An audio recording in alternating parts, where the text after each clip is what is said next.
Bonjour, toujours au CES avec Coco TV, nous sommes chez Fantex avec pas mal de nouveautés comme sur chaque salon et on commence avec un N2Evolve ATX avec une vitre ici en verre trempé, une autre derrière, donc attention au câble management bien entendu. C'est un mock-up, la vitre sera un peu plus teintée, donc on verra un peu moins les composants. Cela dit, en transparent comme ça, c'est pas mal du tout. Bien entendu, les équerres en blanc à l'arrière seront noirs. Au niveau du design, rien ne change.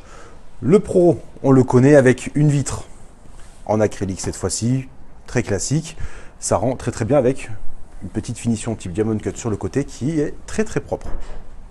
Ensuite, nous avons une nouvelle série nommée Eclipse avec le P400 et le P400 Silent Edition avec, petite différence ici, nous avons un filtre magnétique et là nous avons des panneaux qui vont permettre de couper le son ainsi qu'à l'avant, à l'arrière et dessous.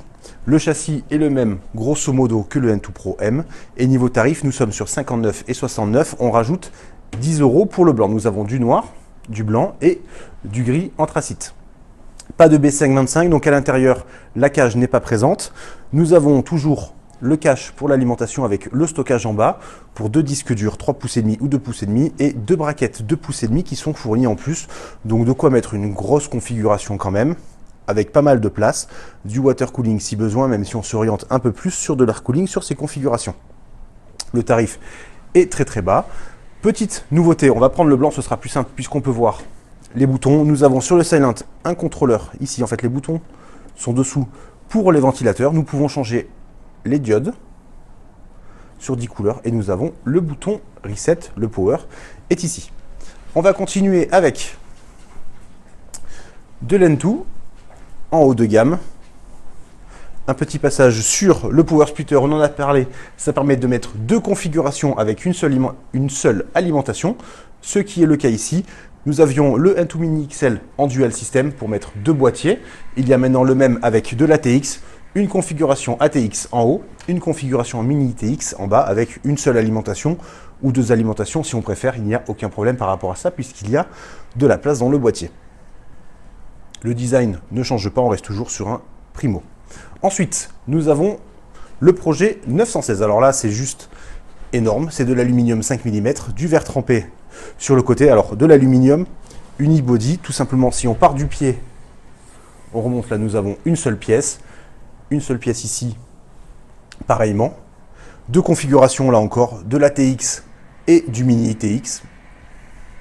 Un éclairage bien entendu, c'est du mock-up, ça va évoluer, mais honnêtement, s'il le vendait comme ça ferait déjà un très gros carton. Niveau tarif, nous étions partis sur un petit 500 €. A priori, ils vont essayer de viser le 400, à voir s'ils réussissent. Nous avons du verre trempé, on peut le voir, c'est quand même énormément coupé, et surtout, il y a une découpe à ce niveau-là pour faire sortir l'air. L'air peut rentrer par-dessous et s'évacuer à cet endroit pour la configuration. Nous avons le Mini TX qui est à plat, d'où la carte graphique à 90 degrés par rapport aux autres. Et donc on peut mettre une alimentation ou deux alimentations. Et en parlant des alimentations, il y a ensuite un autre petit produit qui peut être intéressant pour des serveurs par exemple. On va revenir dessus un peu plus tard. C'est le Power Combo. Ça a le même design que le Power Splitter, sauf que c'est l'inverse, on met deux alimentations pour un système. Si comme ça, s'il y a une alimentation qui tombe en rade, le système continue de fonctionner. Alors bien entendu, tout va dépendre de ce qu'on est en train de faire, tout va dépendre de la configuration utilisée, de la consommation, mais ça permet de fonctionner. Donc là, hop, si on coupe où qu'il est le bouton, il y a normalement un petit bouton rouge qui s'allume, petit voyant rouge, qui indique qu'une alimentation ne fonctionne plus. Et bien entendu, le système est toujours en train de tourner. Alors bien entendu, il n'y a pas de jeu ou autre, donc les cartes graphiques ne fonctionnent pas. Mais l'idée est là. Chez Fantex, c'était tout. Encore beaucoup de choses. Et on vous dit à bientôt pour d'autres vidéos au CES.